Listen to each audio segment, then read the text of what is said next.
Today we will begin talking about Taylor polynomials and Maclaurin polynomials, which are basically an extension of power series and what we've been learning the last couple days.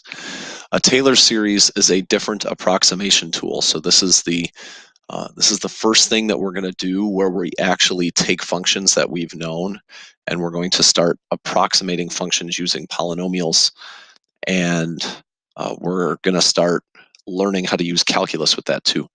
So instead of writing all this out for you while you're watching me, I wrote all this out earlier.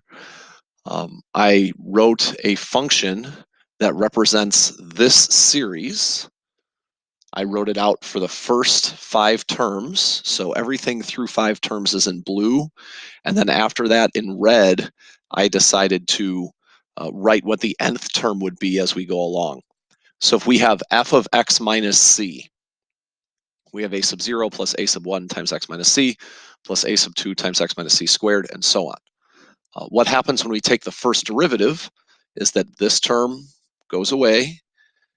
The x minus c, the derivative of that is 1. With a sub 2 x minus c squared, we use the power rule, and that becomes 2a sub 2 and then x minus c, and so on. So it's basically just a bunch of power rules on this. It's not a very hard derivative, and you can see how that goes from there. And then when we take the second derivative, we're just taking the derivative of the first one. So a sub 1 goes away.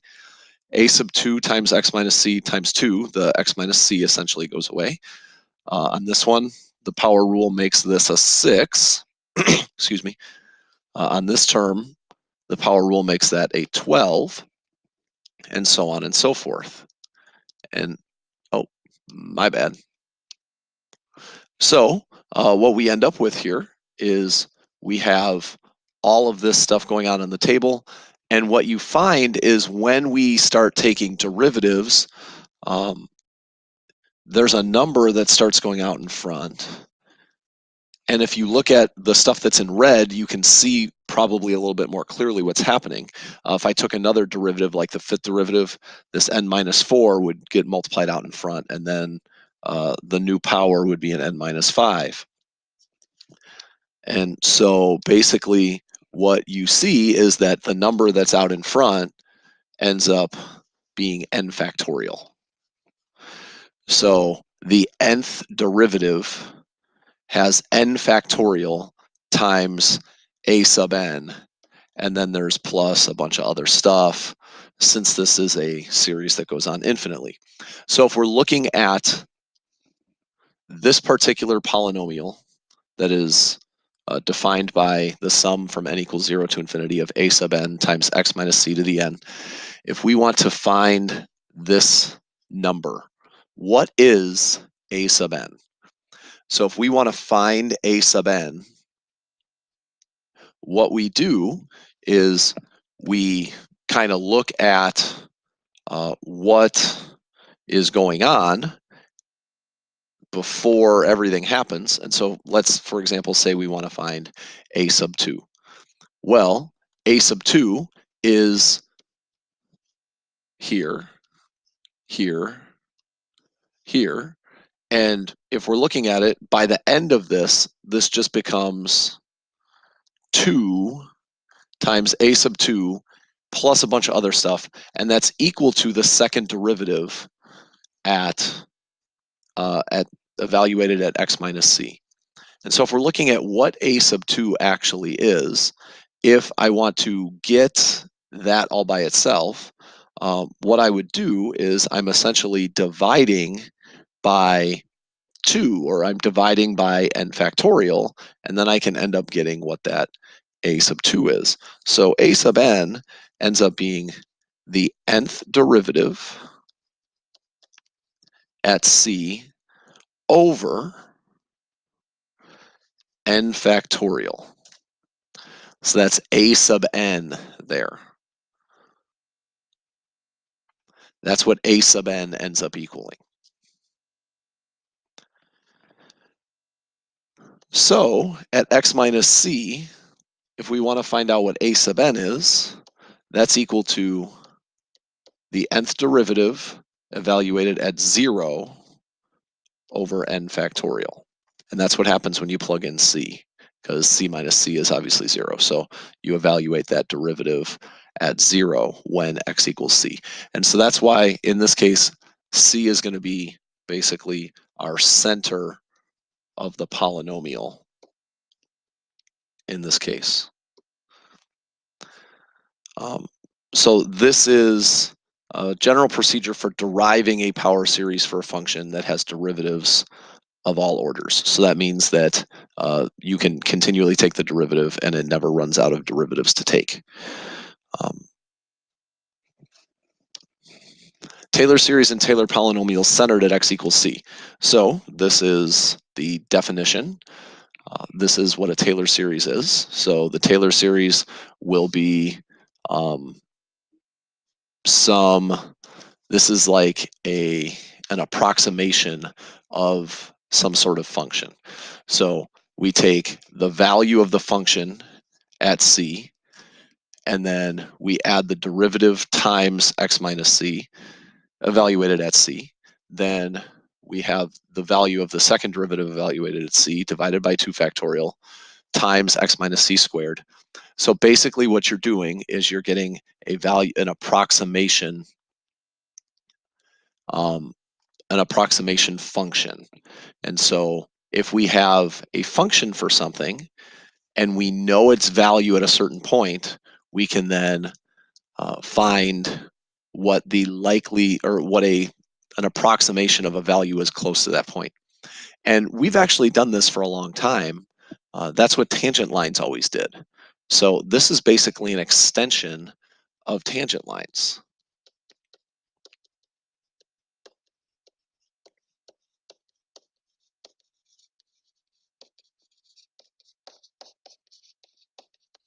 To higher orders and higher degrees.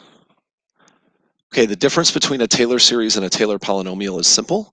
A Taylor polynomial is a partial sum, and a Taylor series is an infinite sum.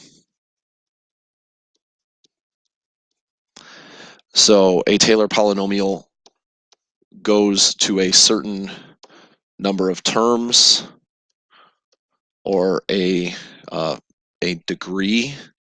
So it might say that it's a 7th degree Taylor polynomial, or it is a Taylor polynomial with 5 terms. Whereas a Taylor series goes on indefinitely, it goes on infinitely. If the series is centered at c equals 0, then it has a special word. It's called a Maclaurin series.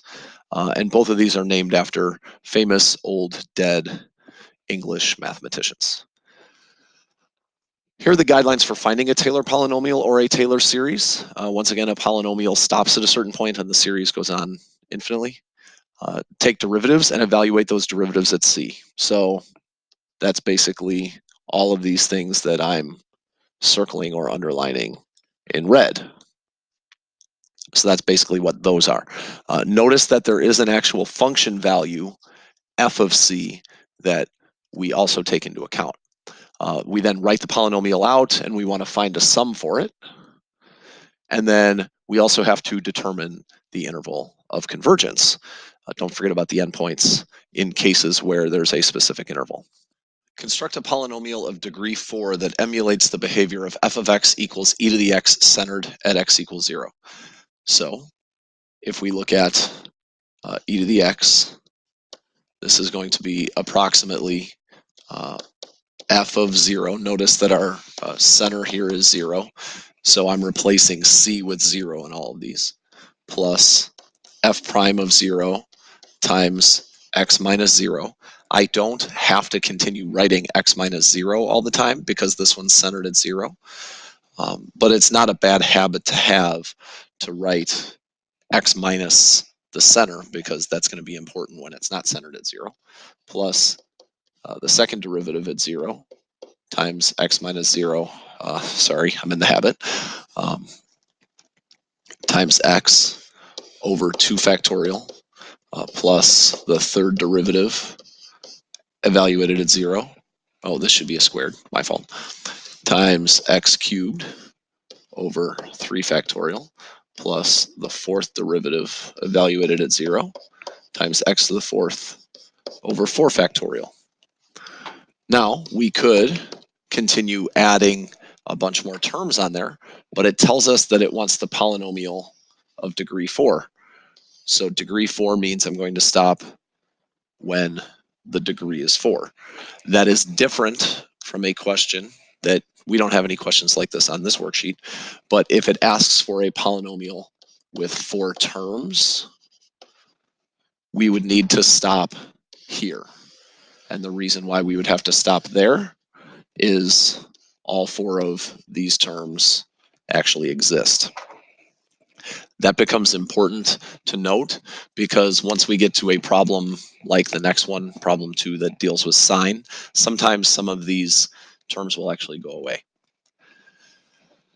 All right, so if we actually evaluate these things, so e to the x is approximately, notice that this is an approximation. F of 0 is 1. That's important because that's where we're starting our approximation. So since our center is at 0, we're starting our approximation where x equals 0, and that's 1. And that's what we do whenever we did a tangent line too. Now, let's add f prime of 0. Notice that the derivative of e to the x is always e to the x, so it doesn't matter what n is for the number of derivative it is, the derivative is always e to the x. And e to the x evaluated as 0 is always 1.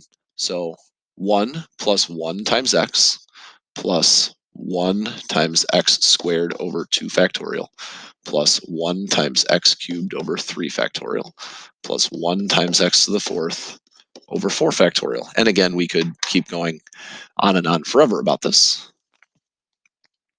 But I'm going to write this now kind of like you see it normally. So 1 plus x squared over 2 factorial plus x cubed over 3 factorial plus x to the fourth over 4 factorial.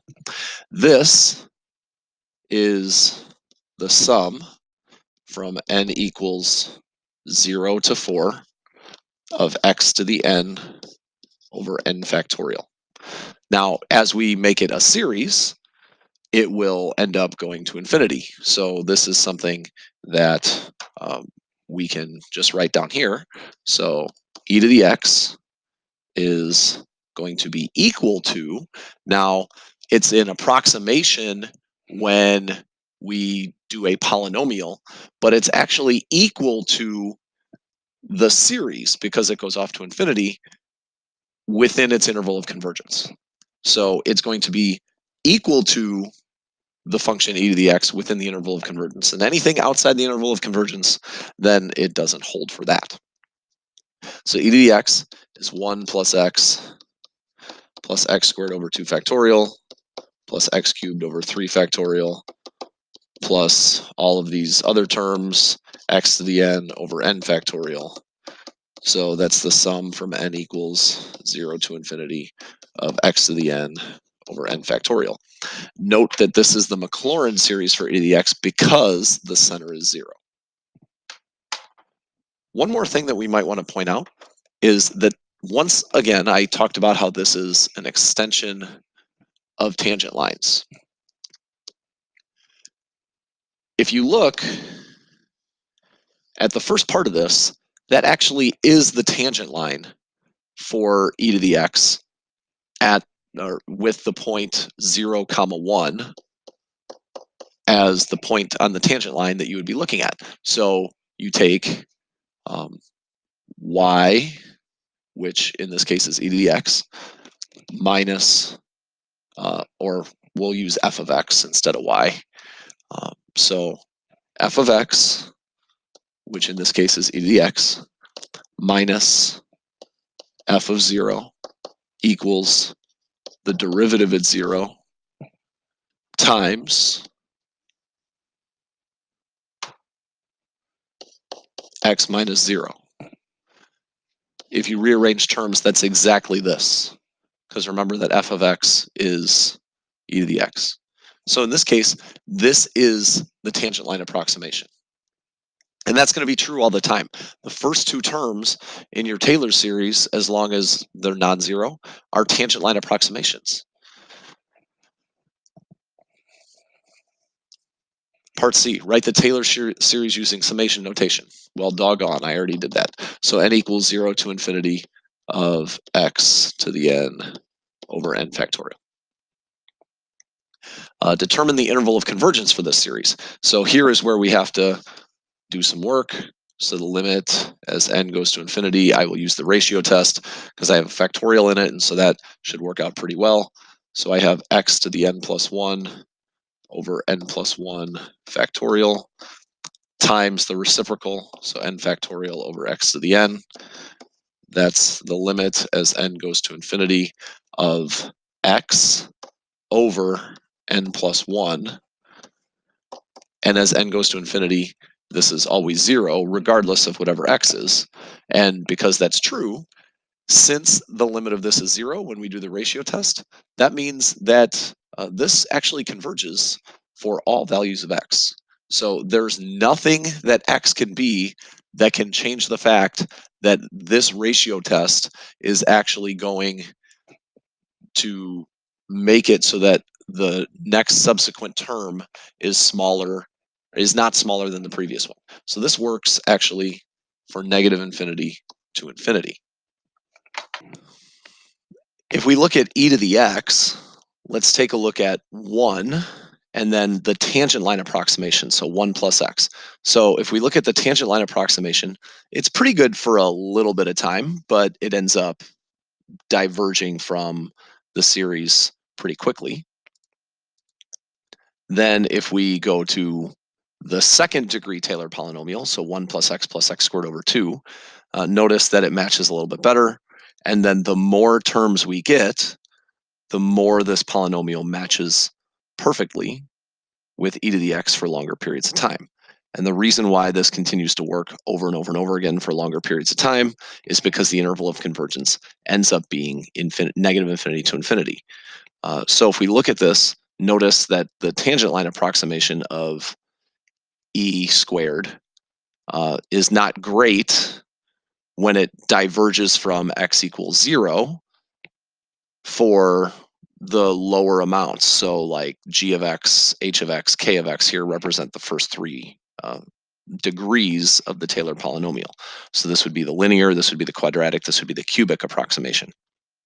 But then as we get further along, more and more and more terms, we end up getting, I think q is the 7th degree Taylor polynomial here. Notice that q differs by less than 100th from the actual value. And if you continue to go more and more, it will, if you do the whole series, it will end up being exactly 7.38905 and so on. It will exactly be e squared. Now, the closer we are to the center, the sooner these values end up getting close to what happens. So e of 0.5, this is going to get really close to 1.64 really fast. And notice by k, which is our 3rd degree Taylor polynomial here, we are very close. We're within 100th already. And then once we get to our 4th degree Taylor polynomial, we are within 1,000th. And then our 6th degree Taylor polynomial, or 5th degree, I forget what it is, we are very, very, very close. 1.648, it's basically 7. And on, this gets even closer, where we have very little error. Construct a 7th degree polynomial for sine of x centered at x equals 0. So, because we're centering this at 0 again, we will have our c equals 0. And so what we're going to do is we're going to approximate sine of x. So sine of x is approximately f of 0. Sine of 0 is 0. Then we're going to add the derivative, which is cosine. Cosine evaluated at 0 is 1 times x, plus negative sine evaluated at 0 is 0 again. The third derivative is negative cosine. Negative cosine of 0 is negative 1. So negative 1 x cubed over 3 factorial, plus the fourth derivative. Notice that that's the same as the original function value at 0. So because that's true, this is another 0, plus 1 times x to the 5th over 5 factorial, plus 0, plus negative 1 x to the 7th over 7 factorial. And again, this could continue to go on. This is actually not that hard to evaluate because sine, cosine, negative sine, negative cosine continues to cycle. So I can write sine of x as a 7th degree polynomial as x minus x cubed over 3 factorial plus x to the 5th over 5 factorial minus x to the 7th over 7 factorial, and that will continue to go on and on and on. We'll extend this to a Taylor series, so sine of x is equal to, within its domain, of course, or within the interval of convergence, my bad. That will be x minus x cubed over 3 factorial plus x to the 5th over 5 factorial minus x to the 7th over 7 factorial. And then we have to figure out what subsequent terms are. So that ends up being x, we'll call this 2n minus 1, I guess. That's one way to get an odd number all the time. So 2n minus 1 factorial in the denominator. And that continues to go on and on and on.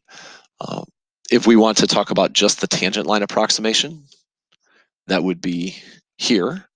We would stop at the linear term for a tangent line, and that's what we would have done in the past. And this is, again, centered at 0, so this is the Maclaurin series. One other thing that we might want to note when we are talking about sine of x and its Maclaurin series is that this is, or the Maclaurin polynomial here, we're being told to construct a 7th degree polynomial. So I want to get to degree 7. If this asked me for a polynomial for sine of x centered at x equals 0 with 5 terms, notice that I only have 4 non-zero terms here.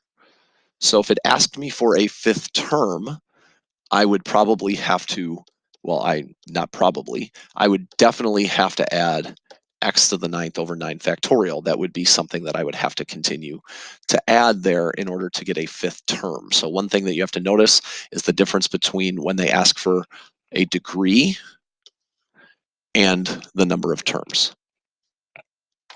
Okay, so let's write this using summation notation. So the sum from n equals, let's actually go n equals 1 to infinity. So this is, I actually missed something when I was doing the Taylor series here. I need a little alternating term because I have positives and negatives going on. So this is kind of important when I am looking at which n I need to pick. Should I put n or should I put n minus 1? So if I'm starting at 1, my first term is positive and my second term is negative. And if I look, when I substitute in 1 for n, I get a negative first term and then a positive, and then it's x for that. And then I would get a positive second term, and then I'd get x cubed over 3 factorial. So this is not good. So I might have to change that to n minus 1 or n plus 1 or something where I write it down so my first term is positive and my second term is negative. So when I write this summation, n equals 1 to infinity of negative 1 to the n minus 1 times x to the 2n minus 1 over 2n minus 1 factorial. And you're always going to want to, if you're writing your summation, make sure that everything works out. So in this particular case, if I sub in 1, I have a positive term. I get x to the 1 over 1 factorial. And that's good. That's what I want. Then the second term is going to be positive. Or I'm sorry, it'll be negative. Yeah, because n equals 2. So I'll get negative 1 times x to the 3 over 3 factorial. And that's exactly what I want. So you just kind of got to play around with it and make sure it works. Interval of convergence. I will once again use the ratio test. So the limit as n approaches infinity of the negatives don't really matter because it's an absolute convergence test. So this ends up being x to the 2n plus 1, x to the 2n plus 1 and x to the 2n minus 1 in the numerator and denominator. So that ends up being x squared in the numerator. And in the denominator, I get 2n plus 1 times 2n. Again, when I do this, what I find out is this limit ends up being 0. And that means that it has absolute convergence for all values of x. I know that was a lot of math there, but I end up getting an interval of convergence being negative infinity to infinity. Okay, construct a fourth degree polynomial for cosine. So if I'm constructing a fourth degree polynomial for cosine, notice that it's centered at x equals pi over 4. So that means that I'm going to have to be pretty careful here. So if I'm taking a look at this, cosine of pi over 4 is root 2 over 2. So cosine of x is approximately root 2 over 2 plus, now if I'm taking a look at f prime, that's negative sine. So negative sine of pi over 4 is negative root 2 over 2 times x minus pi over 4. I'm going to definitely have to move all of these a little bit over because we're going to run out of room. And then negative cosine, again, negative cosine is going to be negative root 2 over 2 times x minus pi over 4 squared over 2 factorial plus root 2 over 2. And the reason why it's plus is this derivative ends up being positive. So root 2 over 2 times x minus pi over 4 cubed over 3 factorial. 2 factorial is 2, so I don't really need the factorial if I don't want. And then I need one more term, and it's back to this one, which is positive. So root 2 over 2, x minus pi over 4 to the 4th power over 4 factorial. That's really annoying. And so that's one thing that you might want to think about when you're doing approximations, is this is not very fun. And when we were doing tangent line approximations, we thought the same thing. We wanted to find some value that's easy to calculate all the time. Now, while cosine and sine of pi over 4 are easy to calculate, this polynomial gets really nasty really fast. Whereas when I did the sine calculation centered at 0, it converged for all values of x, and it was a really clean function. So there's probably not a need to do this one centered at pi over 4. It makes all of these more complicated.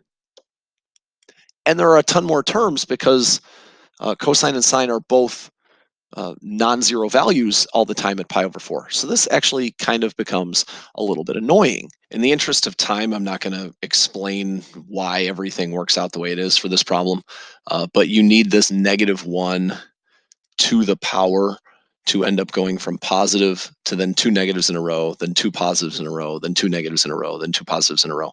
So there are actually numerous ways that you can make this exponent, but I think the easiest way is cosine of pi n over 2 minus sine of pi n over 2, which is an awful exponent.